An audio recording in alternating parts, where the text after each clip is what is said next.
C'est drôle, on croit. Bonjour à tous et bienvenue sur un tout nouvel épisode de Backstage Podcast. Je suis Grégory Prudhomme et comme d'habitude, je rencontre des entrepreneurs, des entrepreneuses qui travaillent beaucoup avec la Chine, eux en tout cas avec l'Asie. Alors ça, ces rencontres-là, je les fais via mon travail, via les rencontres que je peux faire tous les jours auprès des associations dans lesquelles je suis impliqué, que ce soit la French Tech, des groupes de FNB ou d'autres groupes entrepreneuriaux ici en Chine. Et bien sûr aussi grâce au réseau que j'ai pu développer depuis un peu plus d'une grosse dizaine d'années maintenant à travers toute l'Asie. Alors, je rencontre des gens que je vous présente et l'idée en fait c'est qu'ils partagent avec vous leur parcours, comment ils en sont arrivés là. Moi c'est ça qui m'intéresse finalement, c'est de savoir comment quelqu'un qui a une boîte aujourd'hui, qui vit d'une passion ou en tout cas d'un boulot, comment il a réussi à se lancer, comment il a fait ça et quel est son parcours. On rencontre des gens finalement très différents quand on est à l'international de cette manière-là. Et pour moi, c'est l'aspect le plus intéressant, c'est ce que je veux partager avec vous. Et cette semaine, vous allez voir, c'est exactement ce qui va se passer. On va faire la présentation de Camille Hamel, qui a lancé la marque Zoage avec son mari il y a quelques années maintenant. Et vous allez voir en fait que c'était une passion qu'elle avait depuis qu'elle était toute petite. Elle fabriquait des bijoux sans vraiment de formation non plus. Vous allez voir qu'elle a un peu appris tout ça par elle-même et encore aujourd'hui. Et moi, cette société-là, elle m'intéresse. Je les accompagne sur d'autres points. Mais cette société-là, ce qui m'intéresse, c'est qu'en fait, aujourd'hui, elle vend dans plus d'une cinquantaine de pays ou une cinquantaine de pays dans le monde, énormément en ligne, vous allez voir. Et tout ça, ils le font depuis Shanghai. Ils se sont développés en fonds propres. Ils ont commencé aujourd'hui à recruter du monde, ils continuent à se développer, à attaquer des nouveaux marchés et ils le font en apprenant par eux-mêmes. Et ça, finalement, ça résonne beaucoup chez moi puisque c'est quelque chose que j'ai beaucoup fait. Pour ceux qui me connaissent, vous allez voir voilà, on apprend, on essaye, on tente et finalement, il y a des choses qui fonctionnent. Avec Camille, on passe un excellent moment. J'étais ravi de la recevoir sur Backstage. J'espère que ce profil va vous intéresser aussi et que ça vous donnera aussi des idées et de pas forcément repousser au lendemain des projets que vous auriez en tête et qu'il y a peut-être des choses que vous pourriez faire dès lundi matin à 9h. Si vous aimez cet épisode, n'hésitez pas à le dire, partagez-le autour de vous, à vos amis, à vos collègues, à vos clients également. Il y a beaucoup de choses qui sont dites dans ces entretiens qui peuvent aider des gens à se lancer en Chine ou en Asie. Donc n'hésitez pas à partager tout ça, laissez-moi des likes, des commentaires, dites-moi comment on pourra améliorer ces épisodes-là. Et puis surtout, dites-moi si vous auriez des personnes que vous aimeriez que j'interviewe, des gens qui pourraient être intéressants de recevoir sur Backstage Podcast. Rappelez-vous aussi qu'on lance maintenant le Food Tech Confidential, un podcast en anglais pour les spécialistes de l'agroalimentaire, du FNB en Asie. Donc n'hésitez pas à me PM, à m'envoyer des messages si vous êtes intéressé par ce sujet-là également. Maintenant, c'est au tour de Camille. Bonjour Camille. Bonjour Greg. Alors bienvenue dans mes bureaux. Tu es venu me rendre visite ce matin pour qu'on parle un petit peu de ton parcours. Oui, merci de me recevoir.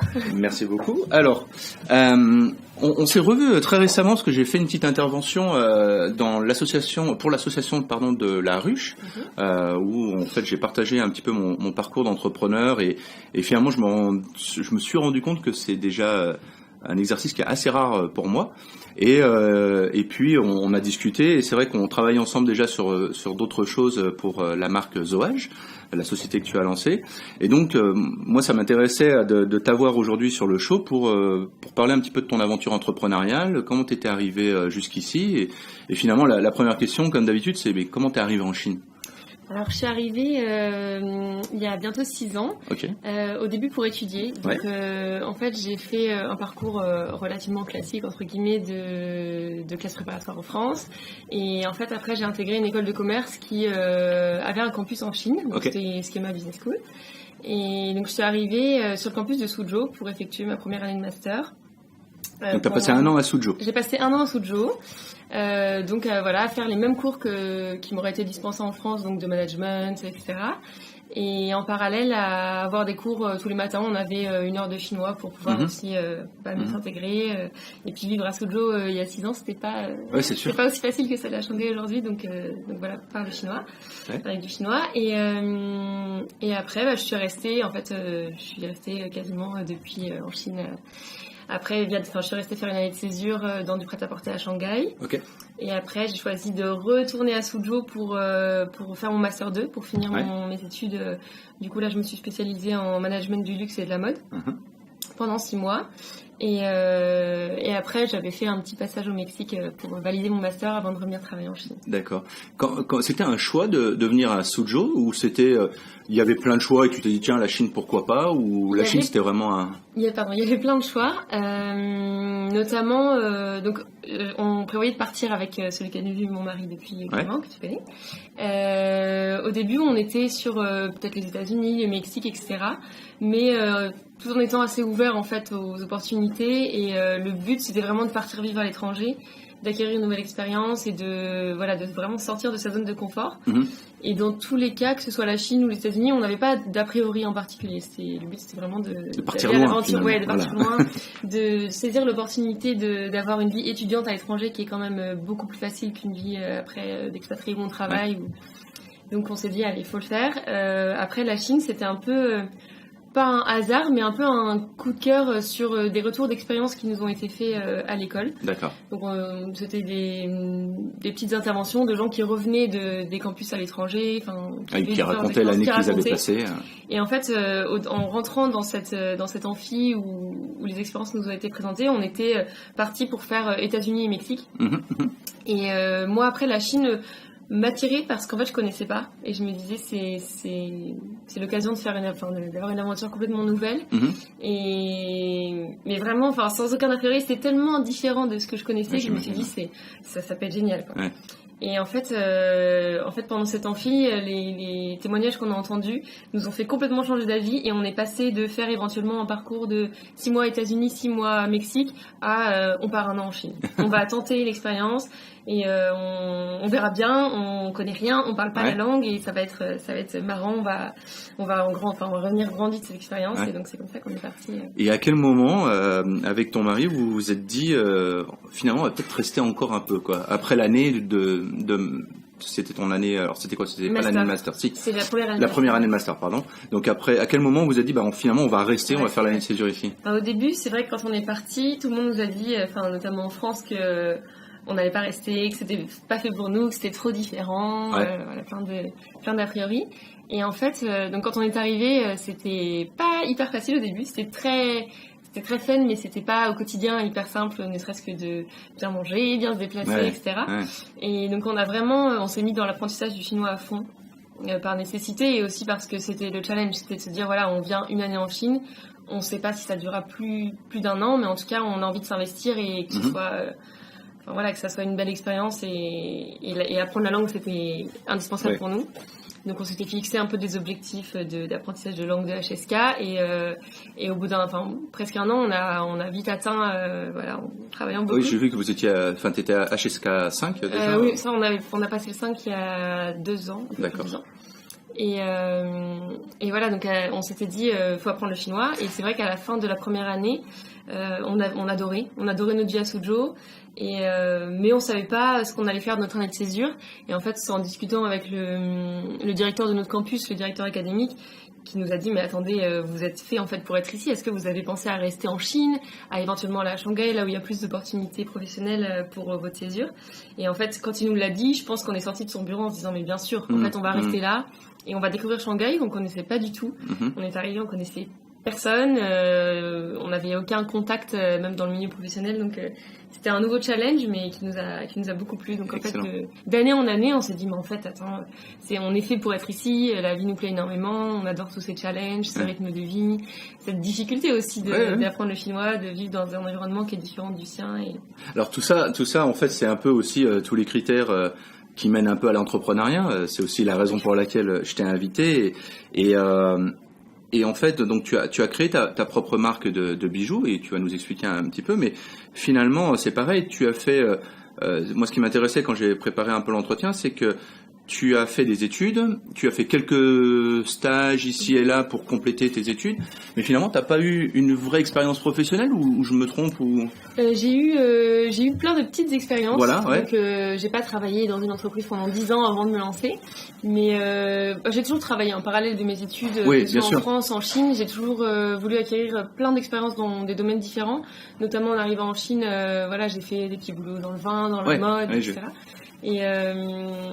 Et en fait, voilà, j'ai eu une expérience, on va dire, de 1 an dans du prêt-à-porter que j'ai adoré. Donc c'était en marketing. Après, du coup, j'ai fait un VIE dans une entreprise de cosmétiques, dans un groupe pharmaceutique français. Et j'ai adoré ces expériences, mais c'est vrai que comme j'avais déjà en parallèle un projet bijoux et que j'avais déjà un peu cette passion, j'ai choisi de pas attendre plus longtemps et c'était un peu une espèce de destin de voilà, ça commence à fonctionner, j'ai envie de me lancer, est-ce qu'il faut le faire? Ouais. Et je me suis dit j'ai l'énergie, j'ai le temps, j'ai la passion, donc pourquoi attendre en fait. Et donc tu fais tu designes tes propres bijoux, d'accord? Et au début tu les faisais, alors maintenant tu as du monde avec toi, mais tu les faisais aussi toi-même? Entièrement à la main. Donc quand on a démarré, Clément du coup fabriquait avec moi. On était à 50-50 de la production. Donc chez nous c'est vraiment sur notre table à manger. Tous les soirs on fait du bijou. On montait tous les bijoux à la main jusqu'à il y a moins d'1 an en fait où on a commencé à se faire. Mais comment tu t'es mis là-dedans dans les bijoux? Est-ce que c'était vraiment depuis des années en fait tu fabriquais déjà des choses ou alors tu voulais monter un business et tu t'es dit tiens non, les pas bijoux du tout. C'est vraiment la première option. Donc je suis quelqu'un d'assez créatif et j'ai toujours aimé bricoler, fabriquer des choses à la main. Oui, j'ai un côté je pense assez artistique et je fais du bijou depuis que je suis vraiment toute petite. À l'école primaire, je faisais des clubs pour fabriquer ses propres bracelets. Je ramenais toutes mes matières et toutes les filles de l'école repartaient avec leurs bijoux. Génial. Donc je pense que c'est une passion un peu de longue date. Et même quand je suis venue en Chine, je suis venue avec une valise de 23 kilos. Dedans, il y avait tous mes outils. C'était pas du tout dans le projet d'en faire une entreprise. Mais c'était ton hobby peut-être à l'époque. C'était un hobby parmi d'autres choses que j'aimais bien faire. Ça, c'était vraiment... j'adorais faire des bijoux pour mes copines, ma famille, pour moi aussi. Et tu t'étais professionnalisée à un moment? Est-ce que tu as appris ou t'as fait ça Non, j'ai appris toute seule. Donc des fois, c'est pas toujours... ça va un peu moins vite forcément que si j'avais été vraiment formée. La formation reste un projet pour moi pour mieux comprendre les techniques et pouvoir aller plus loin aussi dans les designs. Mais non, pour l'instant, j'ai tout appris toute seule un peu sur le tas par passion. Et donc, quand tu as fait toutes ces expériences et que tu avais ce hobby à côté, est-ce que tu as commencé à vendre certaines pièces un peu comme ça auprès de tes amis et du coup, tu en as fait un business? Exactement. C'est ça? Oui, c'est ça. Donc en fait, quand je travaillais dans le prêt-à-porter, j'ai une collègue qui m'a dit tu veux qu'on essaie de lancer un petit produit, etc. J'ai vu les bijoux que tu faisais, essaie de les vendre. Et au début, je lui ai dit mais non, pas du tout, c'est juste comme ça, c'est pour offrir. Et en fait, elle m'a un peu poussée. C'était une collègue chinoise avec qui je m'entendais vraiment très bien. Et elle m'a dit attends, essaie de les vendre, tu n'as rien à perdre, tu peux essayer et on verra bien ce que ça donne. Et donc c'est un peu elle qui m'avait poussée, donc j'ai commencé à vendre dès le début, entre guillemets. On vendait dans des petits événements, même des fois dans la rue, pour essayer de voir en fait s'il y avait un marché, si le produit plaisait. Enfin, j'avais aucune idée. J'avais jamais vu des bijoux faits par des étrangères à la main comme ça en petite production sur Shanghai. Je me suis dit on peut essayer. Et après, au sein de mon ancienne boîte, l'équipe m'a vraiment soutenue. Et m'ont demandé d'organiser des petites ventes chez eux, au bureau, etc. Et ça a vraiment démarré comme ça. Et après, on a rejoint plutôt des événements designers un peu plus professionnels. Mais au début, c'était vraiment un projet par passion et vraiment de création manuelle. Et c'est plus tard que, en fait, et même relativement tard que je me suis dit, en fait, je pourrais peut-être en vivre et ça pourrait être un projet... Alors, c'est complètement différent de faire des bijoux comme ça le week-end parce que tu as une idée et tu vas créer une paire de boucles d'oreilles ou autre chose. Et puis là, quand tu te professionnalises un peu plus, tu es obligé de faire des collections, j'imagine. Tu vois, il doit y avoir des parures complètes, tu vois. Et du coup, ça change complètement dans ta manière de créer, peut-être. Oui, ça change... Ça change la manière de procéder parce qu'en fait on fait pas uniquement j'ai une idée et du coup je la fais maintenant et puis je vais la porter ou je vais l'offrir. C'est comme tu dis, il faut créer une collection. Donc ce jeu de créer une collection, enfin cet exercice m'a toujours beaucoup plu. Ok. Justement, ça permet de créer un peu un tableau un peu plus grand, de faire des pièces qui vont bien ensemble. C'est un autre travail, mais qui est très intéressant, que j'adore. C'est d'ailleurs la partie sur laquelle j'aimerais me concentrer, vraiment la création de collection, de pièces et le design. Et donc oui, c'est différent, mais en même temps c'est la suite, donc c'est intéressant plutôt que de faire une pièce que de faire une collection et de se dire voilà lesquelles vont bien aller ensemble. Et puis après, au-delà, c'est de voir quelles pièces sont bien fonctionnées, dans quel pays est-ce qu'elles ont fonctionné, quel genre de bijoux il vaut mieux pousser, est-ce que ce sont des boucles d'oreilles ou des bracelets plutôt en or rose, en or jaune, avec quel type de pierre. Après, d'analyser et de créer en fonction, c'est aussi assez intéressant. Et après, je suis malgré tout un peu la création. En fait, j'écris vachement, je note et je fais des dessins de tous mes modèles dès que j'ai des idées. Je les garde un petit peu en mémoire et en fait, au moment de créer des collections, je ressors un peu tous ces dessins et toutes ces idées pour essayer pour les mettre ensemble. Okay. Des fois, donc après, je monte plein de prototypes et puis des fois, en fait, une idée était vraiment au top et je sais que ça va plaire, ça me plaît beaucoup même à moi. Et d'autres, pas du tout. En fait, c'était juste dans ma tête. C'est un petit peu le jeu créatif, mais auquel je prends beaucoup de plaisir. Et alors, à quel moment, quand tu as commencé à te lancer, à arrêter ton travail, est-ce que c'était vraiment de dire j'arrête mon travail et je me mets à fond là-dessus, ou finalement il y avait une mission qui s'arrêtait et tu t'es dit tiens, pourquoi pas? En fait, j'étais déjà à fond sur les deux depuis quelques années. En fait, j'ai toujours travaillé en ayant ce projet bijoux à côté. Donc c'est sûr que j'ai toujours été très occupée et je faisais vraiment toute la journée sur un travail à plein temps et soir et week-end sur un autre travail. Et en fait, ça s'est fait assez naturellement. C'est quand j'ai plus eu assez de temps pour pouvoir gérer les bijoux à côté d'un travail à plein temps que assez naturellement, je me suis dit c'est peut-être le bon moment. Et en plus, en parallèle, au bout d'un an, j'avais déjà bien fait le tour, on peut dire, de mon poste. De l'autre poste. Donc je me suis dit c'est aussi si je rentame sur une autre année, va falloir qu'il y ait de nouveaux challenges, ou alors faudrait que je change de poste. Et au moment où j'aurais peut-être dû changer de poste ou choisir un autre travail, en fait, il y avait déjà les bijoux qui prenaient de la place, donc c'était un peu le moment parfait. Quand tu t'es mis à temps plein là-dessus, quelle a été pour toi la plus grosse difficulté de lancer cette fois-ci une entreprise, du coup? Oui, c'est ça. C'est complètement différent. Il y en avait plusieurs, mais déjà, il y avait de gérer tout l'aspect... Il y en aura d'autres. De gérer tout l'aspect légal, de pouvoir de passer je fais des bijoux que je vends un petit peu à droite à gauche, etc., à vraiment passer, j'ai une entreprise, je vais travailler avec des boutiques, je vais ouvrir des boutiques en ligne, etc. Donc il y a tout cet aspect légal. Et il y a aussi l'aspect d'organisation, parce qu'en fait, j'effectuais déjà une grosse somme de travail avec Clément aussi, qui a toujours aussi eu en parallèle de son travail, Il a continué à m'aider beaucoup sur ce projet, de gérer son temps, parce que je suis capable de travailler beaucoup, en peu de temps, mais de pouvoir gérer un planning et de pouvoir aussi s'organiser, parce que c'est quand même un produit qui est fait main, mais il faut, en fait, je gère du début à la fin de la chaîne, donc c'est vraiment d'avoir l'idée, de trouver les matières, de créer le design, le prototype, de faire la production, puis ensuite d'aller démarcher des boutiques, de pouvoir... la partie commerciale. De pouvoir faire des photos, donc ça c'est Clément qui s'en occupe, de faire tous les fichiers de suivi, gérer les clients même finaux, parce qu'on fait aussi bien du B2B que du B2C, donc il fallait un petit peu tout gérer, donc organiser et en fait avoir plus de temps, c'était aussi savoir sur quelle mission il fallait plus s'orienter, prendre le temps de développer certains aspects, parce qu'avant c'était vraiment un petit peu dans le rush à chaque fois, mais c'est ce qui fonctionnait, parce qu'on y mettait toute notre énergie, et je dirais l'organisation et l'aspect légal. C'était un petit peu difficile. Et puis un petit peu de pression financière aussi, parce que forcément quand on quitte un travail... Bien sûr, ça fait peur. Ça fait un petit peu peur, Et du coup, alors, ça c'était il y a combien de temps maintenant? La partie où tu t'es vraiment implanté, et c'est bon que la marque Zoage existait, c'était enregistré, ça fait combien d'années? Ça fait 2 ans. D'accord. Et en 2 ans, moi je connais un petit peu on va dire, ce qu'il y a derrière le rideau aujourd'hui de ta société, et du coup, en 2 ans, il s'est passé beaucoup de choses. J'ai l'impression que vous avez été très vite, en tout cas de l'extérieur. Alors vous, ça va sûrement pas assez vite, c'est toujours pareil. Mais vous vendez, l'autre jour quand on discutait, vous vendez dans des dizaines de pays aujourd'hui, dans à peu près une quarantaine de pays, oui, c'est ça, un peu partout, donc via Internet et autres. Au début, est-ce que tu as eu un démarrage qui était assez lent? Est-ce que tu te rappelles d'un moment où d'un coup, les ventes en ligne ont démarré, ou finalement ça a été assez constant? Ça a été assez constant. Okay. En fait, quand on a lancé la boutique en ligne, donc ça date d'il y a un petit peu plus de 2 ans, c'était il il y a bientôt 4 ans. Ok. À l'époque, on l'avait lancé via une structure qu'on a créée aussi en France. Ouais. Et ça a toujours été assez constant. Après, c'est sûr que depuis 2 ans, depuis que je suis à plein temps, la croissance est encore plus grande. Mais sinon, c'est assez. Il n'y a pas eu un jour où vraiment ça a décollé. Ça a toujours été très constant.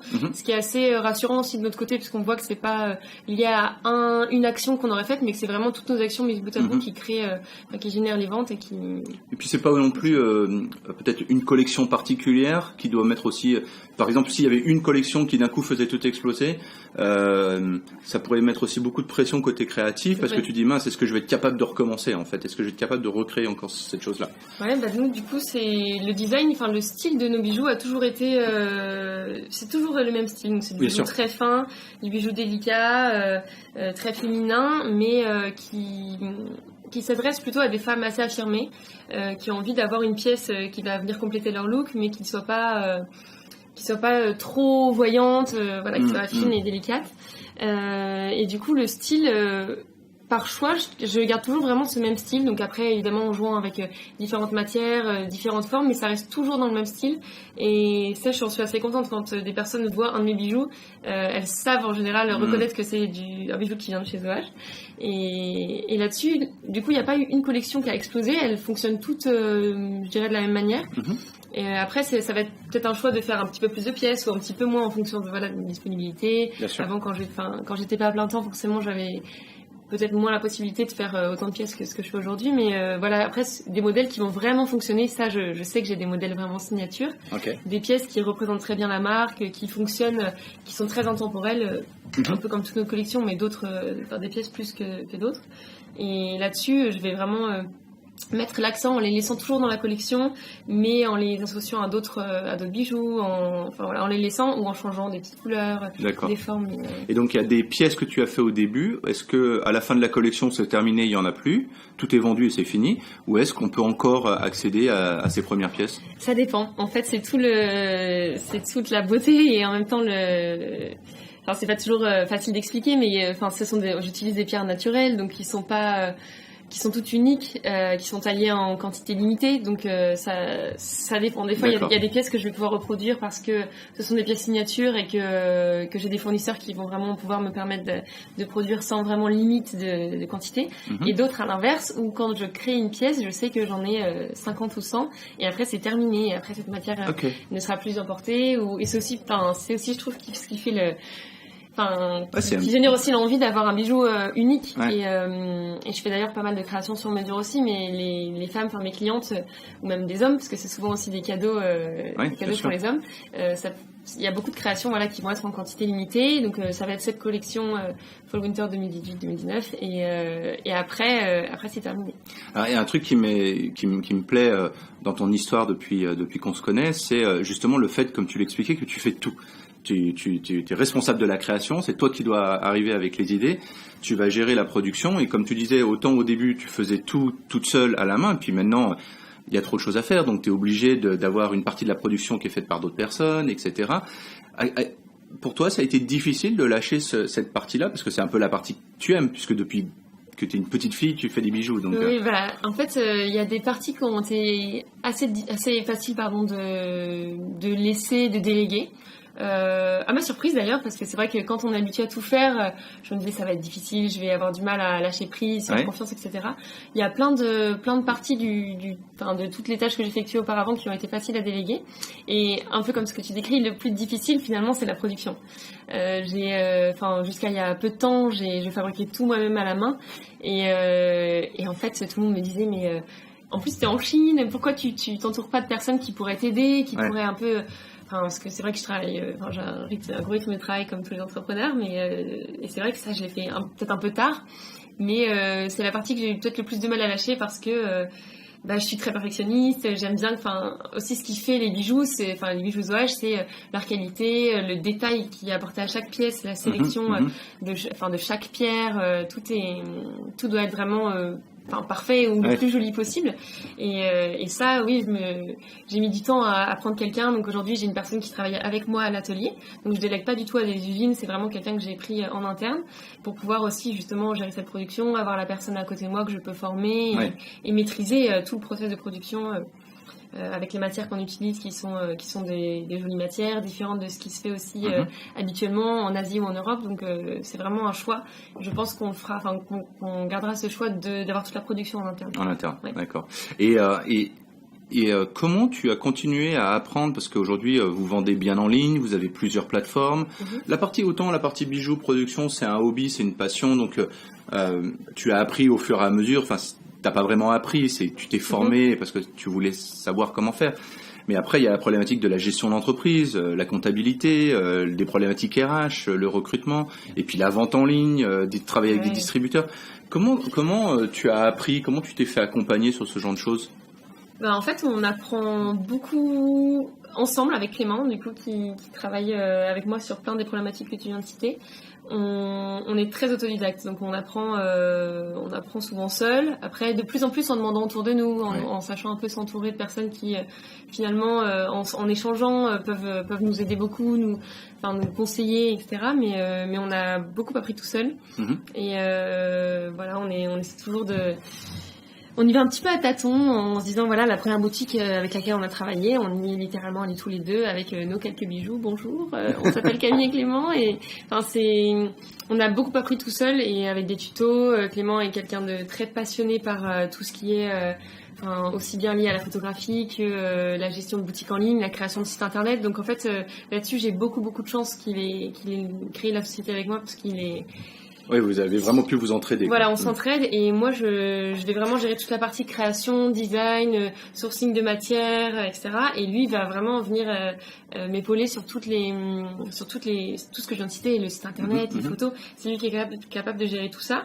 Et lui, il apprend, il est très autodidacte. Il va apprendre en ligne avec des formations. Il va se lever plutôt le week-end et s'y mettre à fond. Et ça, j'ai beaucoup de chance. Toute seule, je saurais pas gérer autant de choses différentes et j'aurais tout simplement pas le temps non plus. Donc, on se complète. Vous devez être bien occupé quand même. Oui, on est bien occupé. Mais après, c'est sûr que là, on est aussi, plus on vend et plus on grossit entre guillemets, on a besoin de mettre en place des process, de déléguer un petit peu et au fur et à mesure, je pense que ça se dessine les choses qui sont pas indispensables d'être faites par notre équipe en interne. On va commencer un petit peu à déléguer, à trouver des partenaires. Et quand tu t'es lancé dans les périodes du début où justement il a fallu apprendre tout ça, au moment où vous n'avez pas encore compris comment ça allait fonctionner, il n'y a aucun moment où tu t'es dit je vais jamais y arriver, je vais laisser tomber, je vais aller retrouver un boulot? En fait, je pense que le fait d'avoir démarré en parallèle d'un boulot, je me suis jamais mis de pression, en tout cas financière. Donc, en fait, comme on produit nous-mêmes, j'achète des matières, je fabrique un bijou et je le revends. Donc, et on a quasiment toujours fonctionné en flux tendu. Même aujourd'hui, on n'a jamais de stock.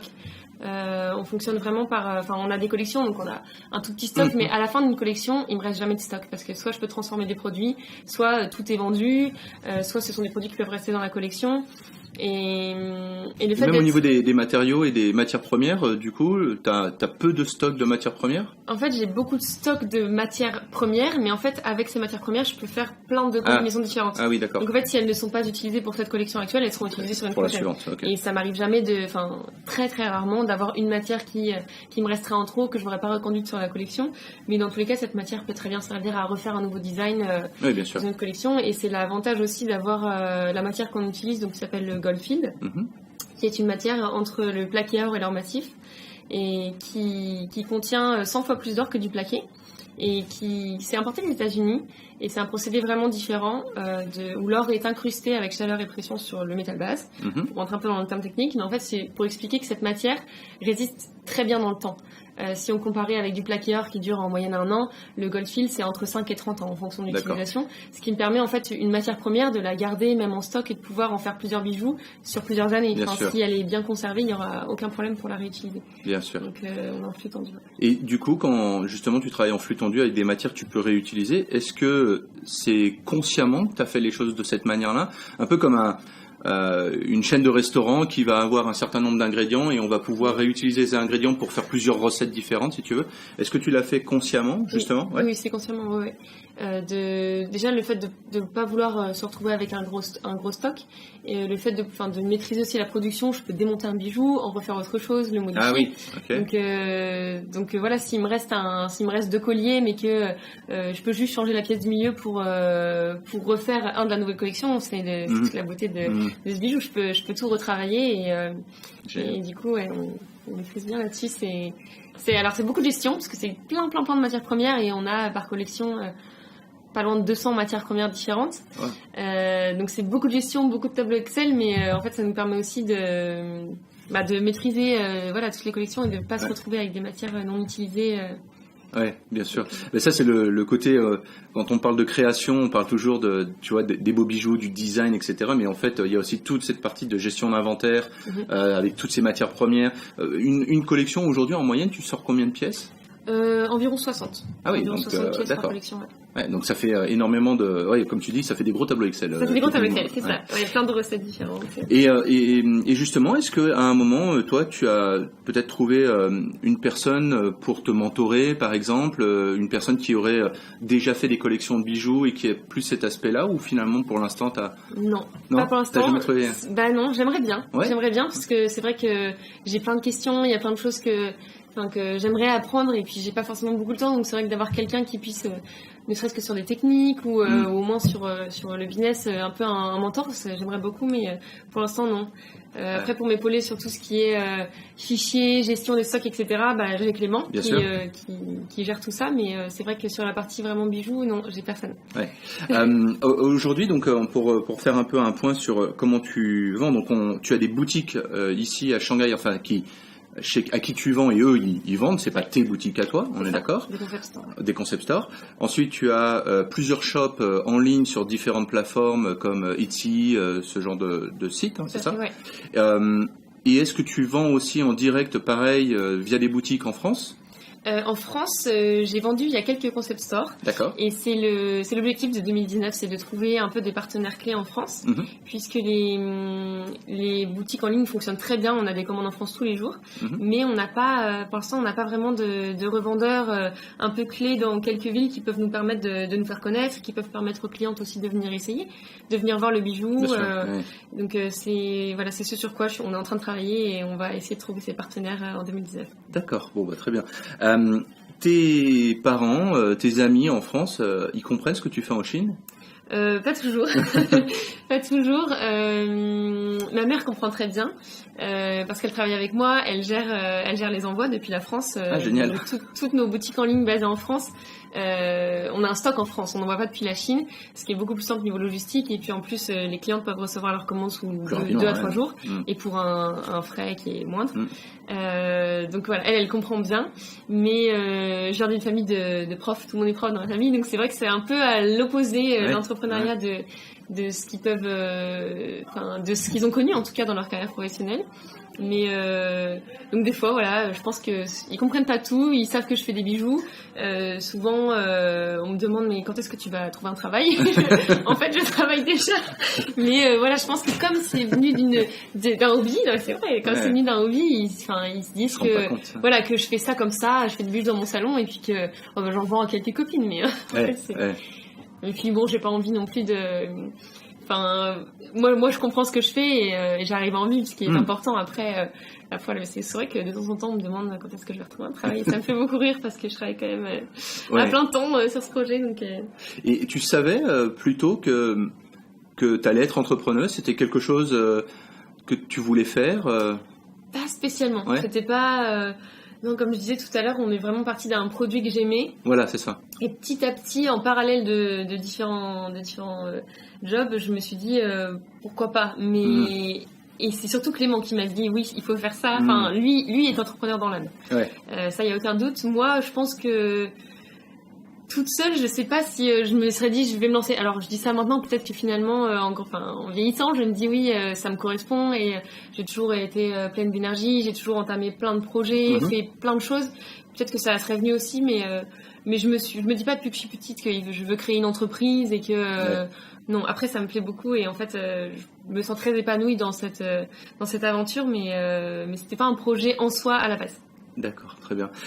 Donc du coup, pour 2019, on voit à peu près ce qu'on doit te souhaiter, puisque comme tu disais, de trouver des partenaires pour la France et être plus présente sur le marché français.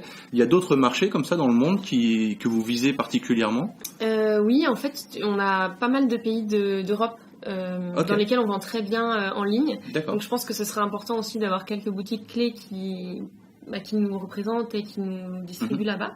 Notamment en Allemagne, aux Pays-Bas, voilà, tous ces pays, il y a vraiment un marché potentiel, grâce, je pense, à notre design et à la matière qu'on utilise, ce petit combo qu'on vend en plus au prix du plaqué or, donc alors que ça contient plus d'or, ça plaît aux boutiques. On voit bien que même en ligne, nos clients sont très fidèles. Donc je pense que ce serait clé de trouver dans ces pays des boutiques. Après, le but aussi pour nous, c'est vraiment de continuer la vente en ligne. Ouais, donc sur notre propre site internet, via Etsy. Et après, les boutiques clés, c'est vraiment des relais, mais le but, c'est quand même de faire du B2C, et de continuer à vendre à nos clients. Après, on a besoin de boutiques aussi pour se faire connaître, et puis c'est des beaux partenariats. En général, on a des bonnes relations avec eux, et c'est toujours hyper bien de voir nos bijoux, nos créations mises à côté d'autres produits de créateurs, d'art de la maison. On se positionne plutôt dans des boutiques lifestyle plutôt que des bijouteries. D'accord. Comme ça, c'est plus facile pour les boutiques d'expliquer nos bijoux aussi, d'expliquer la marque et de mettre en avant, je trouve, les bijoux qui vont bien avec d'autres accessoires et produits. Bien sûr. Et après, l'autre projet, ce serait aussi de continuer à faire des événements, même en Asie.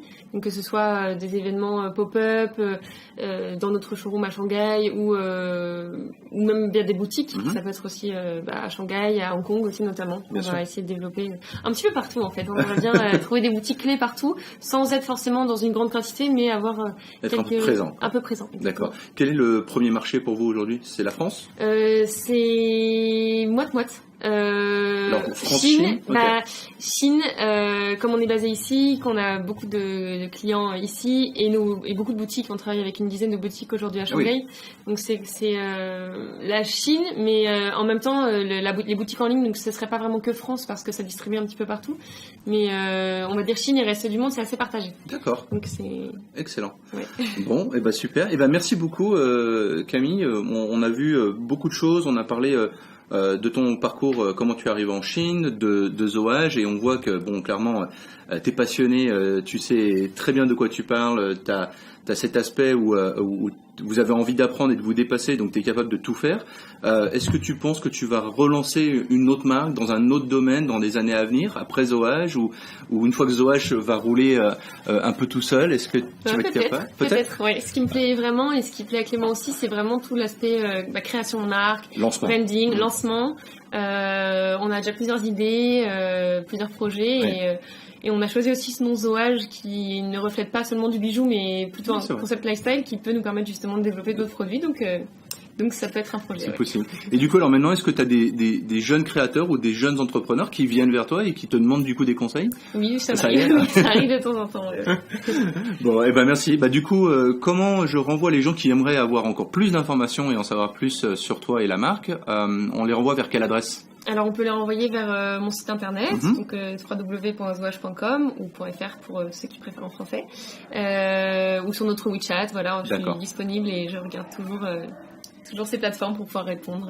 Ça marche. Et du coup, dans l'article, comme d'habitude, qui illustre cet épisode, on va mettre les liens vers tes contacts déjà, le site internet de zoage.com.fr, .com ou .fr, et bien sûr le QR code du post WeChat, parce que tu as aussi un WeChat. Oui, on publie en anglais et en chinois toutes les semaines sur WeChat. D'accord. Merci beaucoup d'être venu, Camille. Merci beaucoup.